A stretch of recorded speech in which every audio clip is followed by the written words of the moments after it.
Hello, I'm Bobby Lee, and this is the Bobby Lee Show. Today we have with us Eustace Mullins, a lecturer, an author of many books, a scholar, Washington and Lee University, and today we're going to be talking about several different subjects. But this particular subject is the most important for today's political venue. And Eustace has written a book called The World Order. Now, Mr. Mullins has been working for the last 50 years to research important questions that need to be answered in relationship of Middle America to the political evolution. Eustace, tell us a little bit, if you would, how you got started in being an author. Well, I had always intended to be an author, but I had intended to write novels, perhaps some poems, and I had absolutely no interest in any research or any nonfiction work. I didn't consider that as creative writing. So I met a poet, a very bohemian person named Ezra Pound, who was then incarcerated without trial on a more or less lifetime basis.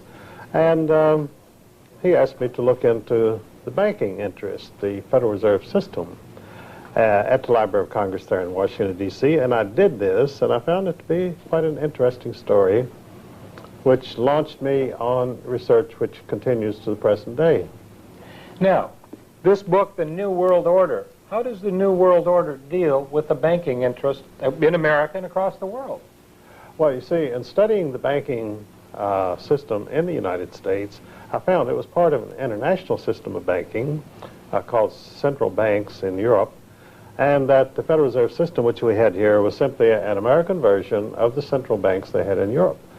And I also found that these banks did not exist as some entity in some world of their own. They were an integral part of what I came to call the world order. Now, Eustace, this New World Order and this banking system, I was under the impression that the banks themselves were American banks and it was the federal government that owned the banks. Are you telling me that our government itself doesn't own these banks? Well, our government doesn't own anything. We really don't have a government. We're just a colony of England. How can you say that, a colony of England? Why, I know that they have the Republican Party and the Democrat parties, and I go down to the local bank and I can cash a dollar bill, can't I? Oh, well, you can go into any colony of Great Britain and cash a check. That doesn't mean you're in an independent nation. Would you trace for me the colony of Great Britain to the United States and the banks? If I put a Federal Reserve note in the bank today, how can I say or how can you tell me that's a part of a colony of Great Britain? Well, you see, we started out as a colony of Great Britain, and then presumably we won political independence in the American Revolution. But you see, the American Revolution was not against the bank. The American Revolution was against King George III. So we won against King George III, but we didn't win against the Bank of England, of which King George III was a major stockholder. So King George lost this wonderful colony over here, but he retained the banking control and continued to get his interest and his profits from his American colony, just as before. Okay, let's go from King George to the Federal Reserve. What happened in between? Because there was some time in there, and some people say that Andrew Jackson was one of the best presidents this country ever had. Could you tell us about him, and what did he do in regard to banking? Well, you see, immediately after the Revolution, when we had our wonderful independence and we could have the 4th of July and shoot off firecrackers and still pay interest to the Bank of England, which no one seemed to mind because they didn't know about it. And so Andrew Hamilton reestablished the Bank of England presence in the United States of America immediately after the Revolution, called the First Bank of the United States, which Jefferson strongly opposed. And when Jefferson became president, he refused to renew the charter of this foreign central bank, the first bank of the United States, so it went out of existence. And in revenge for that, England declared war on us, and we had the War of 1812, which was simply a banking war. Of course, you won't read that in any history book in England or in the United States. They tell you that American seamen were being impressed by the British Navy. They would stop American ships and impress American seamen. And this was the occasion of the war. Well, it had nothing to do with it. It was simply the Bank of England said, we're going to punish the United States for refusing to renew the charter of the first Bank of the United States. So anyway, the first Bank of the United States disappeared, and then Nicholas Biddle, an agent of James Rothschild of Paris, chartered a second Bank of the United States. And it was doing quite well until Andrew Jackson came along, and he said to the bankers, you are a nest of vipers, and by God, I will rout you out. And so he did. He removed all of the government deposits from the second Bank of the United States in 1836, which caused it to collapse. And in revenge, the Bank of England suspended all American paper, which caused the first Great Depression in the United States, called the Panic of 1837. That was strictly a banker's panic. And of course, then the Rothschilds came in and bought up American securities at 1 cent on the dollar and established a great many of the great American fortunes, including J.P. Morgan. But Andrew Jackson himself, you would credit him with at least taking a stand against this banking monopoly that is destroying his America. Well, he was a general and a patriot and an American, and to him, the bankers were Satan incarnate. They were robbing and looting this country. They were oppressing the people. They were causing financial depression and widespread suffering, and he said, I'm going to go after them, and he did. Unfortunately, the history books do not tell you why he did anything that he did, so the American children go to school and they have no idea what all this was about. Neither do the college students. Neither do the graduate college students. You know, I saw a beautiful statue of Andrew Jackson not long ago up in Jacksonville, Florida. And a lot of people don't realize that the state of Florida, the first governor was Andrew Jackson. Yes, that's right. And this city of Jacksonville was named after this wonderful patriot and hero of the American middle class.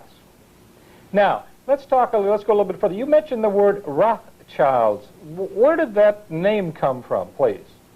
Well, there was a family of moneylenders in Frankfurt, Germany, named Bauer, which means peasant. And why these moneylenders were trying to call themselves peasants, I don't know, because none of them had ever been near a plow in their life. And so they were moneylenders, and they needed some way of advertising their business. And so the founder of this dynasty, the House of Rothschild, put up a red shield above his door so that people who came from various parts of Europe to change money with him could find it. And so after a few years, people didn't know who Bauer was, but they knew the Rothschild. The red shield was Rothschild. And so he simply began to call himself Rothschild. Okay, now he died eventually, but did he leave a dynasty of some sort? I mean, how did this happen? Well, he left 5 sons who were very well trained by this man, who by that time had become the outstanding money lender of Europe. Due to a very peculiar circumstance, King George III and the Bank of England wanted to punish the American colonists for being so obstreperous and for refusing to give all of their profits to the Bank of England from their income. And so when they rebelled, then the British Army did not really want to fight their American cousins. So King George said, well, I've got to get somebody else to fight this war. I need some mercenaries, some hired soldiers. And over in Germany, the Elector of Hesse, a German province, had a very well-trained group of soldiers called the Hessians. And so he said, well, I'll rent these out to you, King George, who was a German himself, by the way, a Hanover. And he said, for $5 million, you can have this nice army. And so George said, all right. And then when the Elector of Hesse got this $5 million, he said, what am I going to do with it? And they said, well, there's a very good investor and financial advisor named Meyer Amschel Rothschild there in Frankfurt. So he let Meyer Amschel lend out this money, which was the biggest chunk of capital in Europe at that time, $5 million. And so Amschel spread it around, and pretty soon he brought back $20 million to the elector, who was very pleased, and kept $5 million for his efforts. So now he was a monetary power himself, and of course the elector of Hesse let it be known that if you had money to invest, put it in Meyer Amschel's hands. So when Meyer died, he had 5 sons, and so they dispersed themselves over the 5 capitals of Europe. And Nathan went to London, James went to Paris, and so forth. So they now had total control of the monetary resources of Western civilization, the entire continent of Europe. And they had developed some very interesting techniques. One was that the courier went from James in Paris to Nathan Mayer in London, and he wanted $1 million in gold. So he would give him a note saying, I want $1 million in gold, but he would not sign it. So if someone came into a Rothschild office, a courier, and said, I have a request here for $1 million, it's signed James Rothschild, and Nathan knew it was fake because they didn't sign their communications. Little trickery even then, but I think good little trickery. Well, you live and learn, you know. That's right. So we're talking about the New World Order. In the New World Order, we had the war with England, and that was the Revolutionary War. And there was the banking system that was set up, and that was Alexander Hamilton that set it up originally after that. Thomas Jefferson then went ahead and decided this was not good for the American people. And then after that, we had the War of 1812, and then we come to Andrew Jackson, and he fought the bankers again, and then we have the Rothschilds, and their dynasty is building. Tell us about the Rothschilds now, how they enter into the picture as far as, shall we say, the Federal Reserve is concerned. Well, the Rothschilds realized early on you don't make any money by lending somebody $200 to buy a used car. They only dealt with governments and with the kings of Europe, and they only handled government loans because that's where the big money was. And you see, they realized it was a sure thing because if you lent money to a government and they didn't repay you, then they would never get any more money. And they always needed money for wars and for to build Versailles and so forth. To be a king means you spend a lot of money. You're a big spender. And they could always tax their people enough to repay the Rothschilds their money, so they had nothing to worry about. And so by 1880, the Rothschilds really owned all of Europe, and they owned a large part of the United States secretly because they always advertised and promoted the idea that the Rothschilds had no activities in the United States, and they did not because they worked through August Belmont, who was their named representative, and they also worked through J.P. Morgan and Kuhn Loeb Company, which were their secret representatives. And by 1896, these 2 Rothschild firms, J.P. Morgan and Kuhn Loeb, owned 96% of all the railroad mileage in the United States. Wow, talk about a monopoly there. And that's in congressional reports. I got that right out of, most of my work, by the way, comes from congressional reports. So you do researching on congressional reports, and how far do you back to this research information go, Eustace? About 5,000 years. 5,000 years. We're talking to Eustace Mullins, ladies and gentlemen, and we're talking about the New World Order. Well, tell us then, the Rothschilds, tell us about the Federal Reserve. Now they've become involved in the Federal Reserve, and what about Soviet Russia? How did Soviet Russia come into this New World Order situation, Mr. Mullins? Well, Soviet Russia was always part of the world order, and in fact the Soviet Empire, the evil empire, which we heard so much about, and in the 1950s we were digging atom bomb shelters in our backyards to protect us from this catastrophe which was going to happen at any moment, and which was good for the contracting industry, but it didn't really help anybody as far as avoiding atomic bombs. So the Soviet Empire came about because of greed and envy. Now, communism, of course, is based on hatred, greed, and envy. But what people don't realize is that the Russian Revolution came about because of the greed and envy of King George V of England for his cousin, Tsar Nicholas II of Russia, who happened to be the richest man in the world. And when you're the richest man in the world, the consequence is all the people who are not quite as rich hate you and wish they could get their hands on your money. So the Rothschilds told King George V, they were all around him as his advisors in London, they said, look, let's go after Nick and get his dough. And George said, well, I'm game. And so the Rothschilds started the communist movement in Russia. And so they murdered the Tsar and his family and took his gold, which was sent to Paris and to Kuhn Loeb Company in New York and the other Rothschild offices, London and so forth.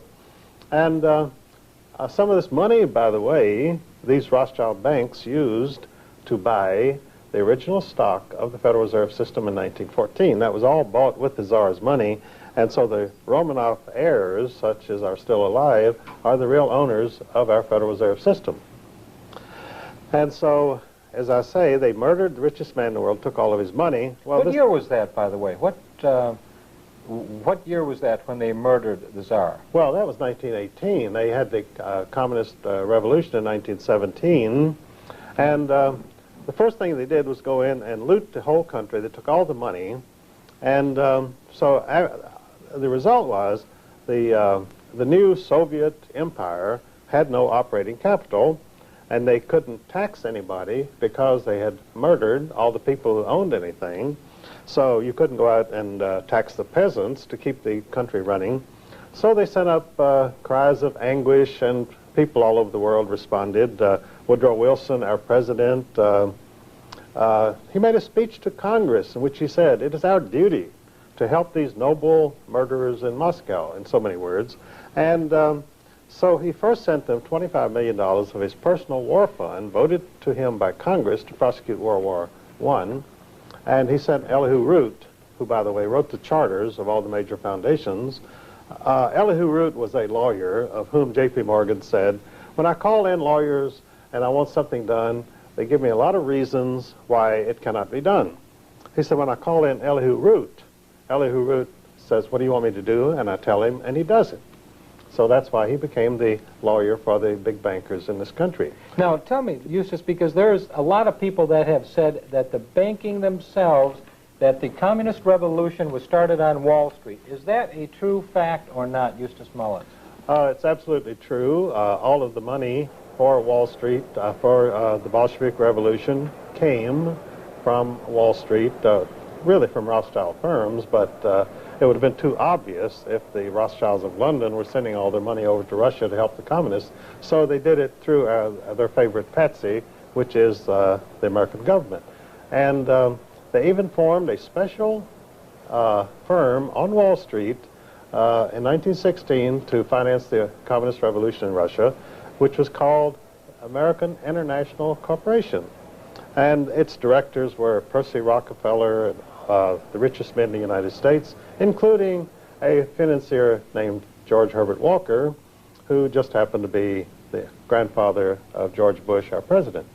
Now, how does this George Bush fit in now? George Herbert Walker Bush, the former president, or about to be president of the United States, formerly anyway, how does he fit in with his father, and was it his father and the Rockefellers and the Harrimans and the Brown brothers? Did they all work together as far as this New World Order is concerned?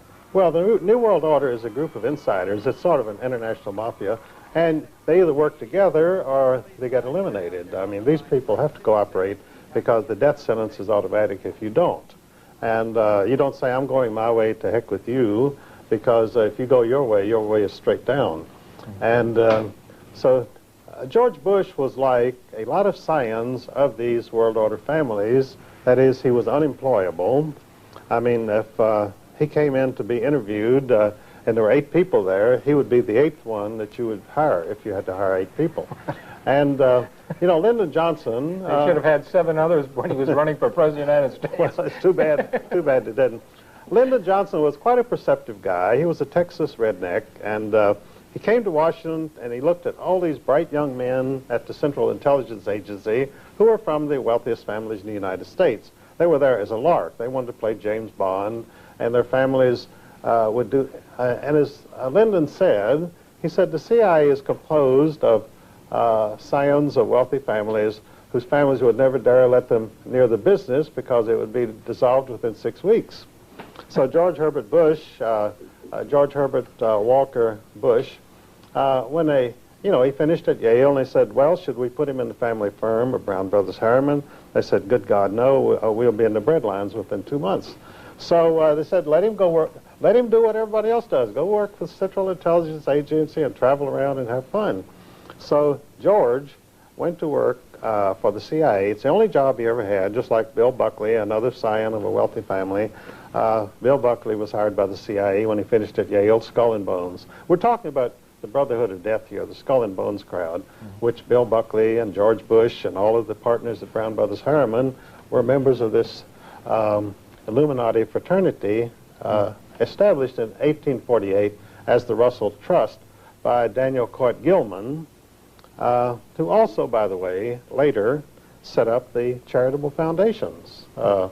Gilman was on the board of all of these so-called charitable foundations, which were simply secret instruments of the world order. So George became a member of the CIA. Matter of fact, he was CIA director in 1976. An interesting thing happened to Eustace in 76, and that was when he met one Saddam Hussein, who became involved in power in Iraq at the time. Could you tell us a little bit about that? Well, George was always a business partner of Saddam, and he claimed he didn't know him, so he deliberately, when he was on camera, he always mispronounced his name. He always called him Saddam, as though he were trying to call him a sodomite, I don't know. But anyway, they've been business partners that goes way back. And Saddam himself, you know, is worth about $10 billion. He's a player on the world scene. And that's why when George was ranting about getting rid of the new Hitler, and he sent our army over there to do it, they walked away, leaving Saddam Hussein in total control. I don't think he ever heard a gunshot fired during that entire Iraqi war. But to get back to George, he didn't start out with the CIA. He started out as an agent, a secret agent of the CIA, who was running his own oil company called Zapata Oil Company. And, you know, George, when he wanted a name for his company, he wanted a name that really represented what he believed in. So he didn't call it the Thomas Jefferson Oil Company, and he didn't call it the George Washington Oil Company. He looked down at Mexico, where you had a communist revolutionary named General Emiliano Zapata. And Emiliano was quite a bloodthirsty guy. His idea of a good time was to go into a village and line up all the women and children and shoot them. So George said, this is my kind of guy. So he named his oil company Zapata Oil Company, which showed the kind of people that he would like to have around him. And the Zapata Oil Company was never anything but a front for the CIA. They did a lot of work in Mexico and in the Gulf of Mexico for the CIA. And of course, when you had the supposed attack against Castro to wipe out communism in Cuba, George was in on the planning, and of course they bought 2 ships to haul the fighters, freedom fighters, to Cuba. And they named one of them Barbara, after his wife, and they named the other ship Zapata, after his oil company. So George was pretty well inside all the way. And, of course, they never intended to overthrow Castro. You see, when you set up a regime that you control, like in 1917 they set up the Bolshevik regime, and the American taxpayer supported the Soviet empire from 1917 right up till the time it collapsed. And the only reason it collapsed was that the United States was bankrupt. They couldn't send them any more money. So we destroyed communism by going bankrupt ourselves, which I guess is one way of doing it. You said one time, Eustace, that the Russians have been trying to make it through the winter every winter since the inception of the communism, and we've been helping them through the winter. Well, the guy who helped them first was Herbert Hoover. After they sent him money, Wilson sent him money, and then they said, we don't have any food. So Herbert Hoover, the great engineer, who was a Rothschild employee, after he had been banned for life from the London Stock Exchange as a thief and an embezzler, and the Rothschilds said, boy, we want this guy on our side. Sure. So they hired him as a director of Rio Tinto Zinc, one of their family firms. And so then in 1916, the Germans said, look, we can't fight any longer. We don't have any more money, we don't have any more food, and we don't have any more coal. So the Rothschilds said, well, hang on, and we'll see what we can do. So they got Herbert Hoover to inaugurate the German Relief Commission. But since we were at war with Germany, they couldn't well call it the German Relief Commission, so they called it the Belgian Relief Commission. And the Belgians were suddenly were astounded to find out that they were all starving when they had just had the best crop year they ever had. But anyway, the Belgian Relief Commission, which, by the way, was one of the greatest thieveries in the world, Herbert Hoover and his pals who ran this operation, they all came out of it multimillionaires. And Herbert Hoover, several times, remarked very sourly, some of these days, some prying SOB is going to want to look at our books. Well, no one ever did, and they kept their money. But after the Belgian Relief Commission, which kept the Germany in the World War I for 2 more years and brought a very satisfactory conclusion, then they called on Herbert to help them out again. They said, look, the Bolsheviks are starving, they've shot all the peasants and the farmers, and they have no food. So Herbert Hoover then organized Russian relief, and he went over and saved the Bolsheviks from total collapse. And somehow, after this, he became known as a great anti-communist, which just shows you what, when you control the media, you can sell any story that you want. Absolutely. And one of the things that was so sad for me to read about, of course, was when the Bolsheviks did go into the Ukraine, and they did kill so many people. They starved between 6 and 8 million Ukrainians out. And this is the end result of what the America has done, because America itself, this government, not the country, I don't believe the country, Eustace, I don't believe the patriotic people in the country, but this government was responsible for funding situations like this, weren't they? Oh, very much so. And in fact, this great massacre of the Russian peasants in the early 1930s was deliberately suppressed by Walter Duranty, the chief correspondent in Russia of the New York Times, and he dictated what would be allowed to be sent back to this country. They totally suppressed this so that Franklin D. Roosevelt, as a principal plank of his platform in 1933, that was to give official diplomatic recognition to Soviet Russia so we could send them even more money, of taxpayers' money, than they'd been doing before. So, but they couldn't do this if the press was going to print a story that 10 to 12 million Russians had been murdered by Stalin.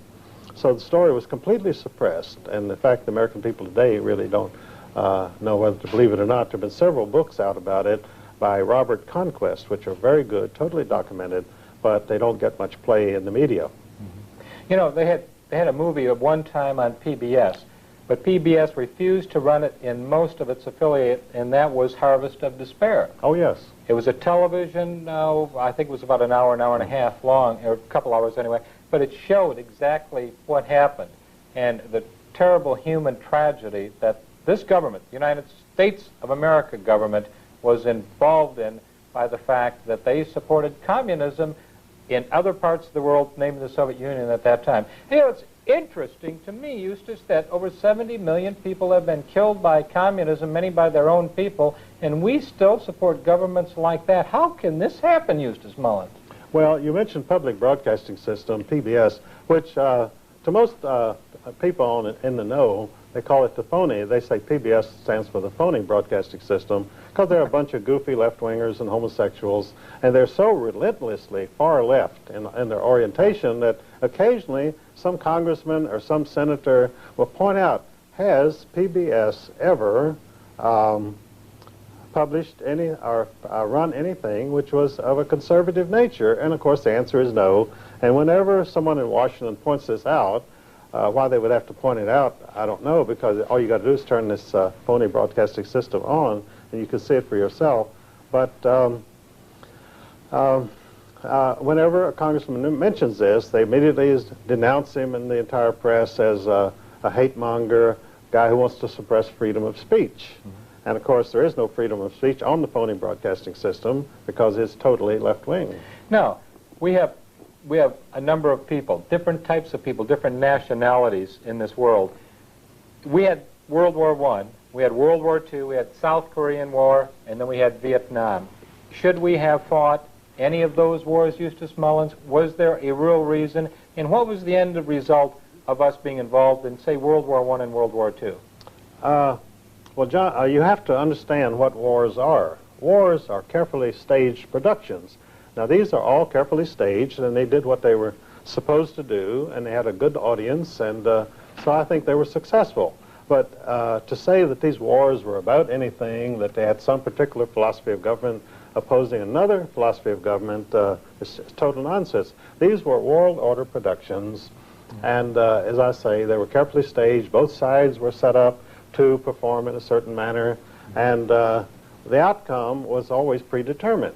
In other words, you were looking at a staged production which you had already seen many times, a sort of a soap opera, and you knew how it was going to come out before it even started. Now, Eustace, you're a veteran, and I'm a veteran. And I know when I went in the service, I was just about as patriotic as anybody could possibly be. That's the way that I felt anyway. And, you know, I saw things in the service, Eustace Mullins, that would lead me to believe that I still love my country, don't get me wrong, but it's this government that I don't think that I'd ever fight for again, because you just kill a lot of people, raise a lot of debt, raise a lot of taxes. I come back, the people are far worse off than they ever were before, and we seem to be enslaving ourselves. Is this true, or am I imagining things? Oh, you're not imagining anything. In fact, I was in the Air Force during World War II, and I can't say that we were very patriotic, because during our basic training down here at Miami Beach, we were marching along, drilling in the morning, and we were singing to cadence, and we would sing, I hate wall, Eleanor hates wall, my dog Paula hates wall. And all we did was make fun of these phonies in Washington, you see. So I can't say that we were that patriotic. And over in England, whenever Winston Churchill came on, Evelyn Waugh, one of the most famous English novelists, pointed out in his memoirs that whenever Winston Churchill came on the radio while they were sitting around in their officers' club with one of his great speeches, they would sit around, they would laugh themselves to tears at this old drunk, you see. So when you say patriotism, I don't know how much patriotism there really was. Tell us a little bit more about Winston Churchill. Was he a bought and paid for?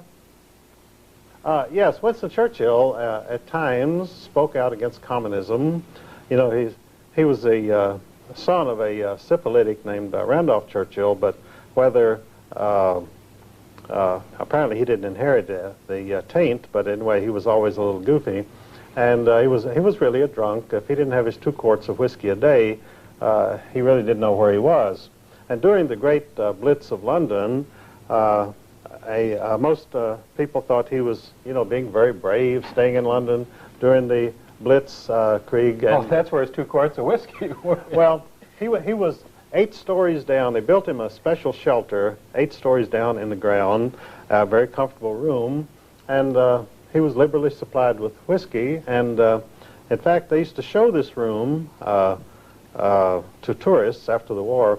But a historian named David Irving did a new biography of Winston Churchill, and he was an establishment historian. He was published by Macmillan, which is owned by the Rothschilds.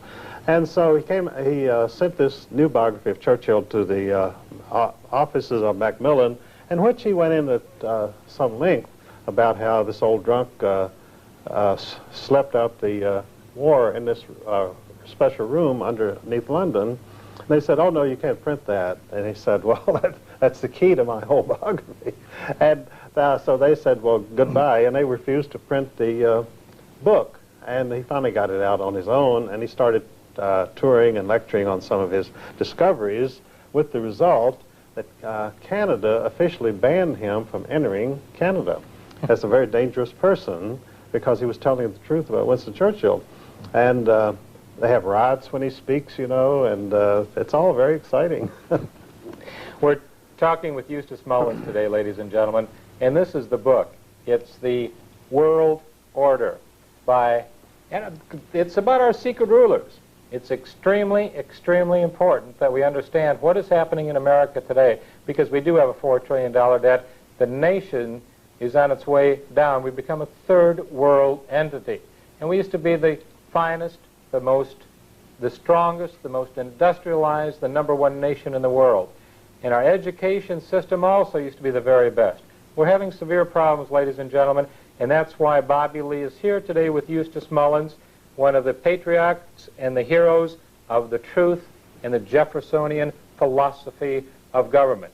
So this is the book that I think that you must must have in your possession in order to become educated about the world order. The business of America, what really, when we're talking about the business of America, what is the business of America? I thought it was for little businesses to be able to start and to work hard and to progress, and for a small family to be able to build themselves up and become financially successful and with morals and ethics, and everybody work for the common good. Is that the way that business is done in the government today?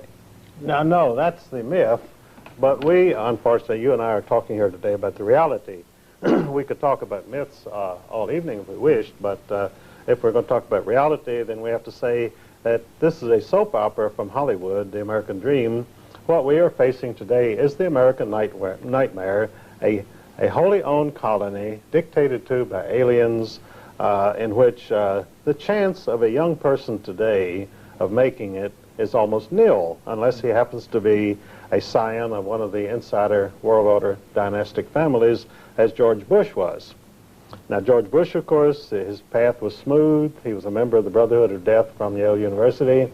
And we were so lucky to have him replaced by Bill Clinton, apparently from Middle America, the heartland of America, a Rockefeller protege, a Rhodes Scholar. There's never been a Rhodes Scholar. They're the Rothschild Scholars, but they didn't want to call themselves Rothschild Scholars, so they named themselves Rhodes Scholars. So we have now in Washington Bill Clinton, a Rothschild Scholar and Rockefeller protege. You know, the Washington Post on June 21st explained the sudden meteoric rise of Bill Clinton when you had all these people contending for the presidential nomination in the Democratic Party, and they all looked equally qualified, they all looked equally stupid, and which would satisfy the American people. And they were all lawyers. And they were all lawyers, and they were all proteges and insiders. You had Albert Gore, whose family has lived off of largesse from Arm & Hammer for many years, the founder of the Communist Party of the United States, and this has all been printed in the Washington Post and many other places. So suddenly the Rockefellers said, well, it's time for the show to be over, and so Senator J. Rockefeller and David Rockefeller notified them, Clinton is the man, I want all you other people to disappear, and so Clinton came forth as #1 Rockefeller choice. You know, it's amazing. Of course, you know, to me, from changing from George Herbert Walker Bush to Bill Clinton is just like leaving the soiled diaper on the baby and just changing the safety pin. Well, very good analysis. But it was money bought and paid for, as you know, and Jackson Stevens loaned Bill Clinton $2 million, and that was back in, I believe, around February or so, and Bill Clinton was really kind of almost getting down towards the bottom of the heap of those 7 individuals that at first had decided to run for President of the United States on the Democratic ticket, and all of a sudden he had this money. He came into Georgia, he had 26 people that he employed as far as being front people, and pretty soon he took Georgia in the South, and he was well on his way, and I think that was pretty close to it. But he was bought and paid for, you're saying. You're saying that Bill Clinton himself is bought and paid for, and are you telling me that we voted for a change, and the change isn't going to come to our benefit, Eustace? Well, that reminds me of a story I heard in my small town in Virginia. And these 2 businessmen were talking, and one of them had a bill that he wanted to be approved in Congress. And he said, I wonder if I couldn't influence Congressman so-and-so in Washington to vote for this bill if I, you know, just bought him. And the other man said, don't be ridiculous. That's the most insulting thing I ever heard of. He said, Congressman so-and-so was bought and paid for long before he ever got to Washington. and that's an honest congressman. Once he's bought and paid for, you know, he stays bought and paid for. Absolutely. He goes off the block. He's no longer available. Right. We're coming to today, and we're coming from George Bush to Bill Clinton. What do you see in the future for America for the next 10 years, Eustace Mullen? This new world order, is it taking shape, or do you think that all of a sudden we're going to come to critical mass and it's all going to disintegrate before our very eyes? Well, I think we're at critical mass already. Now, we have a very interesting situation, which we saw during the last election. You had the biggest turnout that you ever had, and of course, the trend had been for lower and lower percentages of the American people to come out and vote, because they did everything that they possibly could to discouraged the American people from participating in the election. Fewer people voted every year because, you know, they made sure they understood you either vote for Tweedledum or Tweedledee, and it doesn't make any difference which one gets in, because we created them both out of nothing, just like the Federal Reserve creates money out of nothing, and we create these politicians out of nothing. And when you look at them, you can see that they come from nothing. They are nothing. There's no question. Absolutely nothing. There's no question about that in anyone's mind. Well, this time, you suddenly had a wild card, and that was a billionaire named Perot. He appeared on the scene, and he was almost elected president by acclamation.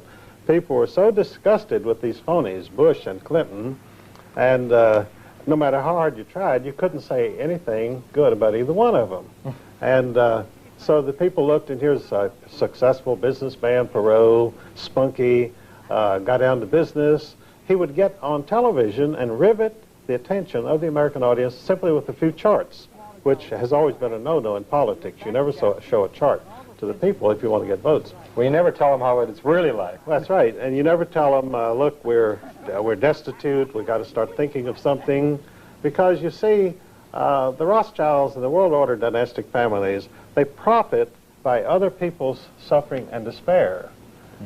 They profit when you have a communist revolution go in and murder 10 million peasants. They profit when you have a world war which devastates Europe. And so, this is exactly what happens. You know, Baron Alphonse de Rothschild was asked during the communist revolution there, he said, aren't you worried about all of your houses and your vast estates and so forth with the revolution going on? He said, certainly not. He said, you always want to buy when blood is running in the streets. That is, when everybody thinks we're collapsing, nothing's going to be worth anything, and they say, I'm going to dump this for a penny on the dollar. That's when the Rothschilds and the insiders buy everything. And, of course, the United States is coming to that point now. We're in a recession. Real estate is down. This is the time to buy, because this is a fluctuating thing. It goes up and it comes down. It goes up and it comes down, because it's manipulated. It's always manipulated. You know, J.P. Morgan was asked once, as the leading banker in the United States, someone rushed up to him and said, Mr. Morgan, please, would you tell me, what is the stock market going to do? He said, sir, it will fluctuate. I love it. That's a great story. Let's go back to the dynasties, because one time I heard you speaking, Eustace, and you said that there are 3 tiers as far as the dynasty of families is concerned, from the Rothschilds and the New World Order. Could you explain that 3-tier system to me? Well, nothing can really function unless there's a hierarchy. Somebody at the top has to tell the people lower down what to do and how to think and how to act and so forth. So in the world order, you have a very distinct hierarchy, dynastic families who can trace their lineage back thousands of years, and because they have learned to survive and how to manipulate other people to do their will. And that's all being a member of the world order means. You know how to use other people and profit by them. And whether you slaughter them or rob them or torture them, whatever you do, you make money at it. And this is what they do. So in the world order, you have a top hierarchy of first-tier rank of dynastic families composed really of the old surviving aristocracies of Europe. The black nobility, they're called. They're called the black nobility because they came from the darker strain in the aristocracy of Europe.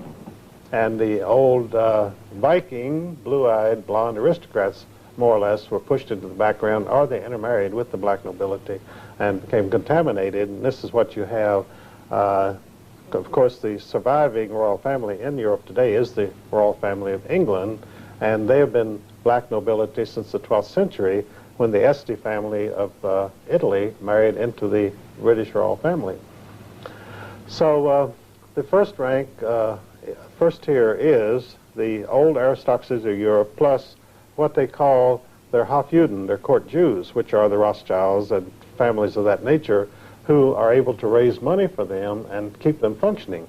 Now, in the second tier of world dynastic families, the world order, you have the families who themselves are enormously rich and powerful, but their duty is to serve as courtiers to the first tier of dynastic families. And people in that category are the Rockefellers, the Harrimans, the Morgans, and so forth. Now you have a third tier of dynastic families who serve the second tier. They're never allowed to approach the real top people in the first tier, but they can only serve through serving the second tier. And these are families like the George Herbert Walker Bush family. George Herbert Walker was president of W.A. Harriman Company, and the Bush family's entire career in banking was to serve the Harriman interests, who in turn served the Rothschilds. So that's why I began to use the term about Bush as a dynastic family in the world order of the third tier. And it was picked up, and I see it popping up everywhere. They say, George Bush is a third tier family. They don't even know what they're talking about. They don't explain it because they don't know how to explain it, but that's at least it. Much of my material, by the way, Bob, I see popping up all over the place because it goes into the system and is sort of piped in and begins to be picked up by people. For instance, columnists like Pat Buchanan and James Kilpatrick, every once in a while they'll pick up something of mine. Pat Buchanan had a column not long ago in which he denounced the Trotskyite wing, the neoconservatives of the Republican Party, which I had been speaking about publicly for about 5 years, and which I describe in my book of The Rape of Justice. I give you the whole story about that takeover. And as I say, it's rather flattering to see these things come out in public piecemeal. Mm-hmm. They never really explain it, and of course they never attribute it to my writings, but at least it's getting around, and that's helpful. Now, we've had this last election, of course. H. Ross Perot did an excellent job, a wonderful job. He only collected 20%, though, because of the fact I think a lot of people in the media themselves always kept saying, well, a third party can't win. And yet we've had a two-party system in this country, but some people say it's just one party. It's the Democrat wing of the Communist Party or the Republican wing of the Communist Party. Could you explain that? Could that be true at all? Well, it's been true since 1933. You see, you had a man in a wheelchair running for governor of New York named Franklin D. Roosevelt, Delano Roosevelt, and he was the grandson of the most successful opium dealer in Hong Kong named Warren Delano. And, you know, the myth about the great fortunes of this country is that these were hard-working people who saved their money and built important businesses. The fact is, most of the old family money in this country came from dealing in drugs and dealing in slaves, the slave trade and the world opium trade. Mm-hmm. And, of course, the Delano Roosevelts. Well, we've become the slaves now, but they're still dealing in slaves. Well, what has happened in this country and over the world is we have reverted, through the world order, we've reverted to the Middle Ages. We have a feudal system now in which you might say futile system because of the way it works, but it's a feudal system in which you have the serfs and you have the lords in the castle, and that's it. And there's not to be anything in between. You see, the great achievement of Western culture, of European culture, was to produce, to move from the Middle Ages into modern times by producing a middle class, a hard-working, thrifty, sober group of people who created businesses and went into production, and they built homes and businesses and so forth, and they brought prosperity. But you see, when you're very rich, you don't like to see prosperity. I mean, what's the good of having money when everybody else has money, you see? So the world order, they want to see everybody poor. Then they can control them, is that it? They can control them, and also it's much more satisfying to have a castle and a yacht if you know that all the peasants down there will never have these things and compete with you, you see. Right. So the world order is a monopoly system, and they make their money out of monopolies, and with their monopoly they control the governments, they control the banks, and they set their prices, and it's an extortion system, really, just like the Internal Revenue Service in this country. I traced it right back to the Middle Ages, the black hand of the mafia. And all of their techniques and all of their goals come right out of the black hand. Well, I'd like to give that IRS a backhand for their black-handedness, to tell you the truth. How do we turn this around? If they allegedly have the power, And money is power, Eustace. And a lot of people say, they've got all the money, you know, they have control of the government, they have control of the Republican Party, Democrat parties, they have the bureaucracy. Well, how do you fight a little bit of strength like that? Well, I have to disagree with you there, Bobby Lee. Money is not power. Knowledge is power. Okay. And unfortunately for the world order people, information is catching up with them. You have channels of mass communication. In fact, if we were to get on national television with 30 minutes of what we're talking about today, you would have a revolution in this country. They can only survive by desperate defensive measures, by keeping us from reaching the American people with the truth, and of course we're fighting to despite of. And that's been what my 50-year career has been, to bring the knowledge that I have and that Ezra Pound imparted to me almost 50 years ago to the American people. And of course, the reason you had this great turnout in this particular election that just passed was the American people knew something was wrong, and some of this material was leaking out. You know, I've circulated over 1 million books and over 1,000 articles in the past 50 years, and the information is getting there. Even though, to the national media, I still do not exist. I'm a non-person. And that's one of the things that they try to do, Eustace, isn't it? I mean, it's they either smear people or they don't allow them to be able to present their knowledge. There's so many different ways, techniques that they have that are certainly un-American. Well, the publishing industry in this country is totally owned. In fact, one of the biggest influences in the publishing industry in this country is the Central Intelligence Agency. They commission and have written and publish and circulate around 200 books of political propaganda a year, which makes the CIA the biggest publisher in the United States, secretly. And of course, there is no Central Intelligence Agency. It's a branch of the British Secret Intelligence Service, SIS, which was established in 1694 as a necessary adjunct of the Bank of England. So we have never had a government intelligence service. What we have is a branch of the Bank of England, which, as I say, has commissioned and published these 200 books a year of political propaganda, which are distributed to all the universities, and every professor in our universities knows that you have got to use these political propaganda books from the CIA as your teaching textbooks. You have Zygmunt Brzezinski. He used to be one of the right-hand men of Jimmy Carter. Henry Kissinger with Richard Nixon. These people hardly speak English to some degree, but yet they're controlling, in many cases, the foreign policy of this country. Tell them, you know, foreign policy of this country, I mean, it's really been foreign as far as I'm concerned. Could you explain why? Well, you're talking now about the field of lecturing and public speaking, which is one of my fields. And interestingly enough, the fees paid to public speakers in the United States are proportioned inversely to how much information they give to the American people. Now, speakers who get between $35,000 and $100,000 per speech get up and give speeches in which they say absolutely nothing. And then when you have people on my level who give you solid information by the ton, we get practically no fees whatsoever because they don't even want us to ever appear in public. We ask you to support the Bobby Lee and the Eustace Mullins Fund, and we will be bringing you in the future other videos, and we want you to go ahead and purchase as many of Eustace's books as possible. There is a number that you can call right now. It'll be on your screen, and you call and you order some of those books, and this is for the posterity of your children, your family, your future. You need to know. Thanks for being with us today on the Bobby Lee Show, and Eustace Mullins, thank you, sir, for being a part of America and the great patriot that you are. And the fact that the bad guys most always go free, that is wrong.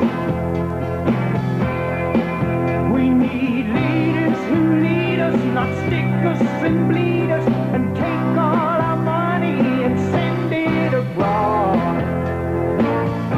We must take America back. We need prayer in the schools and more things made in USA. It's the least we can do for the red, white, and blue. We must take America. Quebec.